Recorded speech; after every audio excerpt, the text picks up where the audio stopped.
സഭയിലേക്ക് എംഎൽഎമാരുടെ വരവ് തുടങ്ങിയിട്ടില്ല. പലരും എംഎൽഎ ഹോസ്റ്റലിലും ഇപ്പോൾ താൽക്കാലിക താമസ സൗകര്യം ഒരുക്കിയിരിക്കുന്ന തമ്പാനൂരിലെ ചൈത്രം ഹോട്ടലിലേക്കും മറ്റ് ഹോട്ടലുകളിലേക്കുമാണ് എത്തിക്കൊണ്ടിരിക്കുന്നത്.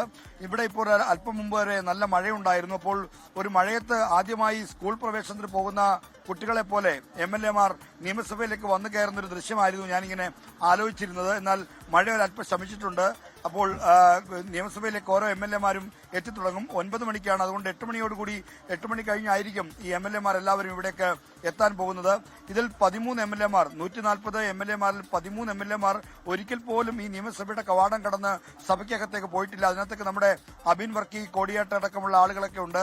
അപ്പോൾ അങ്ങനെ ഈ ഒരു രാഷ്ട്രീയ പ്രവർത്തനത്തിനിടയിൽ ഒരു വട്ടം പോലും ഈ നിയമസഭയിലേക്ക് കടക്കാത്തവർ ഇത് ആദ്യമായി സത്യപ്രതിജ്ഞയ്ക്ക് വരുമ്പോൾ അവരുടെ ജീവിതത്തിലെ എത്ര വലിയ മനോഹരമായ ഒരു സ്വപ്നമാണ് യാഥാർത്ഥ്യമാകുന്നത് എന്ന കാര്യം നമ്മൾ ഓർക്കണം. അപ്പോൾ അത്രയ്ക്ക് വളരെ വൈകാരികമായിട്ടുള്ള ഒരു നിമിഷങ്ങളായിരിക്കും അവർക്ക് ഈ സഭയിലേക്ക് എത്താൻ പോകുന്നത്. എന്തായാലും 9 മണിക്ക് പ്രോട്ടം സ്പീക്കർ ജി സുധാകരൻ മുമ്പാകെയാണ് 140 എംഎൽഎമാർ സത്യപ്രതിജ്ഞ ചെയ്യുന്നത്.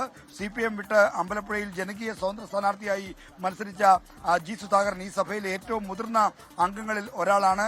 അദ്ദേഹത്തിന് മുന്നിലാണ് മുഖ്യമന്ത്രി വി.ഡി. സതീശനടക്കം മുൻ മുഖ്യമന്ത്രി പിണറായി വിജയനടക്കം എല്ലാ പ്രധാന നേതാക്കളും, പ്രധാനമെന്നല്ല 140 പേരും സത്യപ്രതിജ്ഞ ചെയ്യുന്നത്. മന്ത്രിമാർ നേരത്തെ മന്ത്രിമാർ എന്ന നിലയിലുള്ള സത്യപ്രതിജ്ഞ മാത്രമാണ്. ഇനി നിയമസഭാംഗം എന്ന നിലയിലുള്ള സത്യപ്രതിജ്ഞ കൂടി അവർക്ക് ബാക്കിയുണ്ട്. അതുകൊണ്ട് 140 എംഎൽഎമാരുടെയും സത്യപ്രതിജ്ഞ ഇന്ന് നടക്കും. ആർക്കെങ്കിലും ഇന്ന് അസൗകര്യം മൂലം എത്തിച്ചേരാൻ കഴിഞ്ഞിട്ടില്ലെങ്കിൽ പിന്നീട് അവർക്ക് സത്യപ്രതിജ്ഞയ്ക്കുള്ള സൗകര്യമൊരുക്കും. സ്പീക്കർ മുമ്പാകെ സത്യപ്രതിജ്ഞ ചെയ്താൽ മതി. ചിലപ്പോൾ അത് സ്പീക്കറുടെ ചേംബറിൽ നടക്കാറുണ്ട്. അങ്ങനെയുള്ള പതിവുകളൊക്കെ ഉണ്ട്. എന്തായാലും നാളെയാണ് സ്പീക്കർ തെരഞ്ഞെടുപ്പ്. യുഡിഎഫിന്റെ സ്ഥാനാർത്ഥിയായി തിരുവഞ്ചൂർ രാധാകൃഷ്ണനാണ് സ്പീക്കർ തെരഞ്ഞെടുപ്പിൽ മത്സരിക്കുന്നത്. എൽഡിഎഫ് ഇതുവരെ സ്ഥാനാർത്ഥിയെ എതിർ സ്ഥാനാർത്ഥിയെ നിർത്തുമെന്ന കാര്യം അറിയിച്ചിട്ടില്ല.